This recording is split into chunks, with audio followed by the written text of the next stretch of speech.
Hello student, I am Rohit from right direction classes, जो कि हमें क्लास 10th का चैप्टर फर्स्ट जो कि केमिस्ट्री से रिलेटेड था। काफ़ी सारी चीज़ें पढ़ ली थी चैप्टर 1 की। चलिए बता देता हूँ मैं आपने लास्ट वीडियो में क्या क्या कर लिया था। अगर आपने वो वीडियो नहीं देखी है तो कृपया करके वो वाली वीडियो को पहले देखें, जिससे कि ये वाली वीडियो आपको ठीक समझ आए। ऐसे कोई इंटरलिंक नहीं है इन दोनों का, कोई बात नहीं, फिर भी आप वो वाली वीडियो देख लेना। हमने पढ़ा था इस वाले चैप्टर में केमिकल रिएक्शन होते क्या है, इसके एग्जाम्पल्स भी हमने देख लिए थे अपने एवरीडे लाइफ में, क्या क्या एग्जाम्पल थे केमिकल रिएक्शंस के। ठीक है बच्चों, फिर हमने इसमें क्या पढ़ा था, हमने इसमें पढ़ा था कि केमिकल रिएक्शन को लिखना हमेशा बार बार उसको हम स्टेटमेंट में लिखेंगे, थोड़ा सा बड़ा हो जाता है। उसको करने के लिए थोड़ा सा शॉर्टकट में उसको इक्वेशंस में रिप्रेजेंट किया जाता है, इक्वेशंस में। फिर हमने बताया था कि इक्वेशंस में जब हम उसको रिप्रेजेंट करते हैं तो जो इक्वेशन होती है मतलब जो अनबैलेंस रह जाती है। अब अनबैलेंस को बैलेंस करना सीखा था हमने, और बैलेंस करने के लिए जो बैलेंस वाली वीडियो है, पर मैं एक सेपरेट वीडियो बना दूंगा बैलेंस कैसे करते हैं। काफ़ी सारे एग्जांपल्स उसमें लेंगे, बैलेंस करना सीख लेंगे हम उसमें। फिर हमने पढ़ा था बेटा टाइप्स ऑफ रिएक्शन। हमने रिएक्शन के टाइप पढ़े थे, 4 टाइप थे रिएक्शन के। कौन कौन से टाइप थे आपको पता होगा, जैसे combination reaction, decomposition reaction, displacement reaction and double displacement reaction. यहाँ तक ये चैप्टर कंप्लीट हो गया था। चलिए आगे बढ़ते हैं इस चैप्टर में। थोड़ी सी 2-4 चीजें रह गई, ज्यादा बड़ा कुछ नहीं रह गया इसमें। ठीक है, अब हम बस पढ़ने वाले basically oxidation reduction. Oxidation reduction या रिडॉक्स रिएक्शन क्या होता है, ऑक्सीडेशन रिडक्शन या रिडॉक्स रिएक्शन क्या होता है, और फिर ये जो आपकी ऑक्सीडेशन रिडक्शन जो होती है ये हमारी एवरीडे लाइफ में कैसे देखी जाती है, ये भी हम पढ़ेंगे। थोड़ी सी चीजें रह गई, ज्यादा कुछ नहीं है। चलिए हम बात कर लेते हैं ऑक्सीडेशन रिडक्शन रिएक्शन के बारे में। चलिए बताता हूँ मैं ऑक्सीडेशन रिएक्शन क्या होता है। बेटा ऑक्सीडेशन रिएक्शन में क्या होता है, बेटा जब रिएक्शन होती है ना तो उसमें ऑक्सीजन जनरेट होती है, ऑक्सीजन की मात्रा जुड़ जाती है।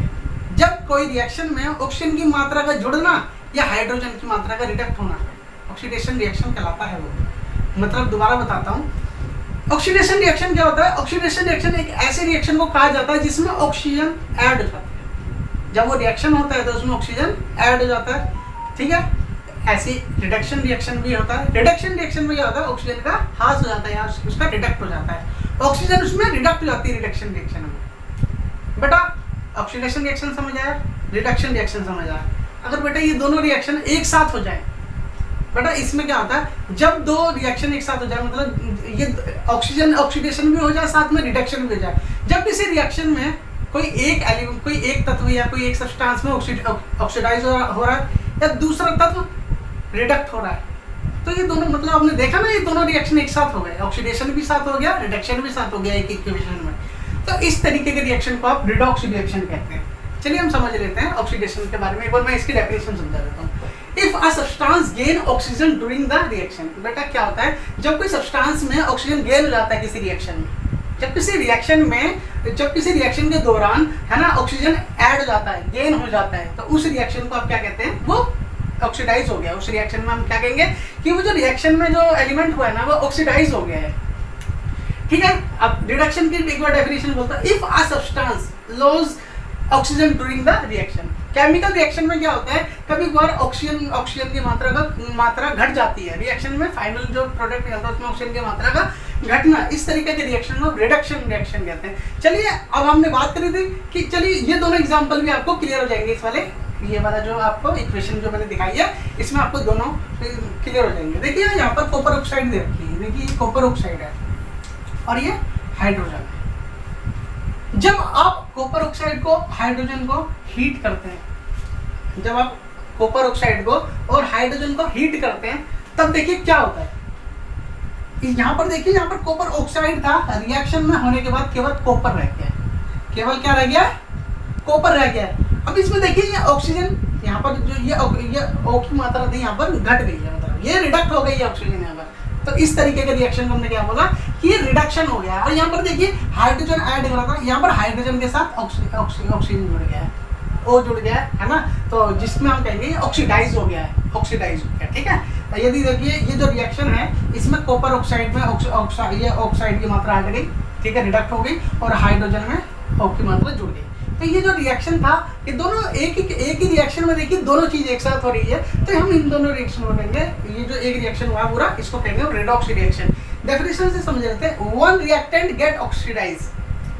क्या होता है, इनमें से इस रिएक्शन में एक रिएक्टेंट था वो आपका ऑक्सीडाइज हो गया, और जबकि आपका अदर जो आपका वो था आपका रिएक्टेंट वो आपका रिड्यूस हो गया है। दोबारा से पढ़ लेते हैं। One reactant get oxidation while other get reduce during the chemical reaction. मतलब इसमें क्या कहा कि एक जो रिएक्टेंट था वो ऑक्सीडाइज हो गया और दूसरा वाला रिएक्टेंट था वो रिड्यूस हो गया है। ठीक है, तो ये जो दोनों रिएक्शन एक साथ में इसको हम कहते हैं रिडॉक्स रिएक्शन।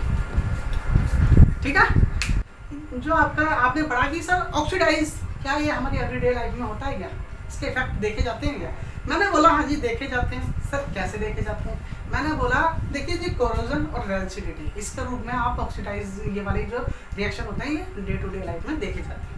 सर कोरोजन का मतलब जंग लगना, बेसिकली जंग जो आपके घरों में देखा होगा आपने, लोहे के गेट अगर आपके होंगे है ना, तो उसमें देखा होगा एक परत चढ़ जाती है ब्राउन कलर की, है ना। यानी आयरन का एग्जांपल ले लेते हैं। आयरन का एग्जांपल, जैसे आयरन का गेट होता है, आयरन के कूलर होते हैं, उसमें क्या होता है कूलर में जंग लग जाती है। अब जंग लगने से क्या होता है वो कूलर ना टूट मतलब खराब होने लगता है, उसकी क्वालिटी खराब होने लगती है ना, और बेकार होने लगता है। फिर वो कूलर में अगर आप पानी भरोगे तो वो चूने लगता है ना। तो हम इसको बचाने के लिए मतलब इसको बचाने के लिए भी काफ़ी जुगाड़ है हमारे पास, है ना। तो चलिए मैं बता देता हूँ एक बार ऑक्सीडेशन रिएक्शन को दोबारा से, कि ऑक्सीडेशन रिएक्शन में क्या होता है, ऑक्सीजन की मात्रा जुड़ के वो चीज़ ऑक्सीडाइज हो जाती है। जैसे आयरन को अगर आयरन को आप खुले में रख दें, अगर नमी और हवा उसको टाइम पे मिल गई, मतलब उसके कॉन्टेक्ट में आ गई, तो वो जो आयरन है वो रिएक्शन करना स्टार्ट कर देगा, जिसकी वजह से उसमें जंग लग जाएगी, जिसे हम कहते हैं कोरोजन। काफ़ी खतरनाक चीज़ होती है ये, है ना। अगर आपको अपने घर में लोहे से रिलेटेड आइटम्स को बचाना है तो उसको प्रिवेंट करना बहुत जरूरी है, उसको बचाना बहुत जरूरी है। कोरोजन को बचाने के लिए हम क्या क्या कर सकते हैं? कोरोजन को बचाने के लिए हम कर सकते हैं बैरियर कोटिंग। बैरियर कोटिंग क्या होता है? बैरियर कोटिंग क्या होती है? बैरियर कोटिंग होती है पेंट करना। जैसे क्या होता है, कूलर, लोहे के गेट आपने हर जगह देखा होगा, जो भी लोहे से रिलेटेड आइटम होती है ना, काफ़ी हद तक उसमें पेंट करते हैं लोग उसको बचाने के लिए।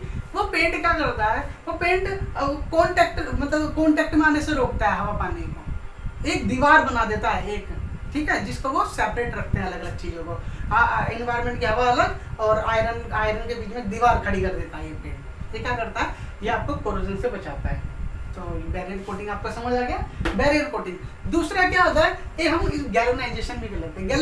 गैल्वेनाइजेशन में क्या होता है, बेसिकली आपने देखा होगा आपके घर में नेल कटर होते होंगे। नेल कटर में बहुत शाइनिंग मारता है, नेल कटर बहुत शाइनिंग मारता है, लेकिन अगर नेल कटर को अगर आप जमीन पे गिरा देंगे ज़्यादा तेजी से, तो उस पर ना एक कोटिंग हो रही होती है बहुत चमकीले कलर की, जिसे हम कह सकते हैं कि वो गैल्वेनाइजेशन के द्वारा उसको जंग से रोकते हैं। वो होता तो लोहे का है वो, लेकिन उस पर कोटिंग कर देते हैं जिससे कि उसमें जंग न लगे। तो गैल्वेनाइजेशन एक ऐसा प्रोसेस होता है जिसमें आयरन को बचाने के लिए जिंक की परत से कोटिंग की जाती है। तो ये हमारा गैल्वेनाइजेशन होता है। तो गैल्वेनाइजेशन से भी हम बचा सकते हैं कि कैसे कोरोजन लगने से बचाया जा सके किसी तत्व में।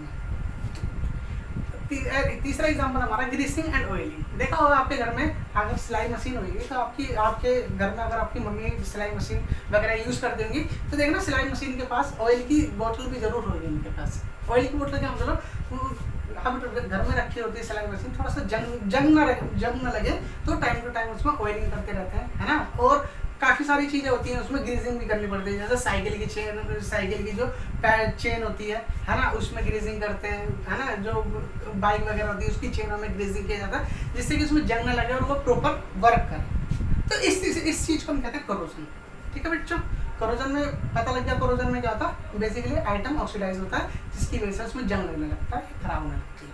ये होता है हमारा कोरोजन। बात कर लेते हैं रेंसिडिटी की। रेंसिडिटी सर क्या होता है बेटा? रेंसिडिटी के अंदर क्या होता है, खाने के पदार्थ से रिलेटेड है बेटा। आपको पता होगा, जो ऐसा कोई सा भी आइटम जो ऑयल से प्रिपेयर किया जाता है, जैसे नमक पारे हो गए आपके, है ना, मट्ठी वगैरह हो गई, काफ़ी सारी चीज़ें होती हैं जो ऑयल वगैरह से, जैसे बिस्किट्स वगैरह होते हैं हमारे, है ना। अब क्या होता है, अगर आप इसको खुला रख दें, मान ले मेहमान आए आपके घर में बारिश के मौसम में, है ना। तो खा लिया उन्होंने बिस्कुट वगैरह खा लिया। अगर आपने उसे खुला रख दिया ना 2-2.5 घंटे बाद कि आप मेहमान चले गए हम खाएंगे उसे, है ना, तो जब आप उसे खा के देखेंगे ना तो वो सीढ़े सीढ़े से नजर आएंगे। सीलना बेसिकली रेंसिडिटी में जो फैट से रिलेटेड पदार्थ होते हैं वो सील जाते हैं। सीलने का मतलब कि आप इससे सील क्यों जाते हैं, क्योंकि वो जो पदार्थ होता है वो ऑक्सीडाइज हो जाता है। वो क्या होता है, ऑक्सीजन के कांटेक्ट में आके, नमी के कांटेक्ट में आके उसमें ऑक्सीडाइज हो जाता है, जिसकी वजह से वो सील जाता है। देखा होगा आपने बिस्कुट सीले वो बड़े बेकार लगते हैं, है ना। तो और नमक पारे सील जाते हैं, बड़े बेकार लगते हैं इससे, है ना।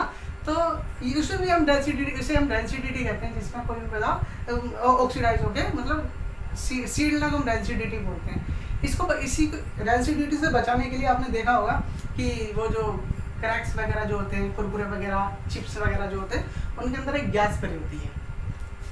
बट अगर उनके अंदर गैस ना होती ना तो वो आइटम सील जाता है, फिर आपको खाने में बड़ा अजीब लगता है ना। दांत से वो आप तोड़ नहीं पाते, वो चबा भी नहीं पाते उसे, ऐसा हो जाता है। तो रेंसिडिटी से बचाने के लिए नाइट्रोजन गैस का प्रयोग किया जाता है लिफाफे, उसके अंदर पन्नी वगैरह के अंदर जो चिप्स की पन्नियाँ होती हैं उनके अंदर एक गैस भरी हुई होती है। तो वो नाइट्रोजन जो गैस होती है वो ऑक्सीडाइज होने से रोकती है, ठीक है। तो ये हमारा रेंसिडिटी होता है। अगर आपको ये वीडियो समझ आई हो तो कृपया इस वीडियो को लाइक करें, शेयर करें, सब्सक्राइब करें, है ना, और बेल आइकन का बटन दबाएं, जिससे कि आने वाले नोटिफिकेशन आपको टाइम टू टाइम मिल सके।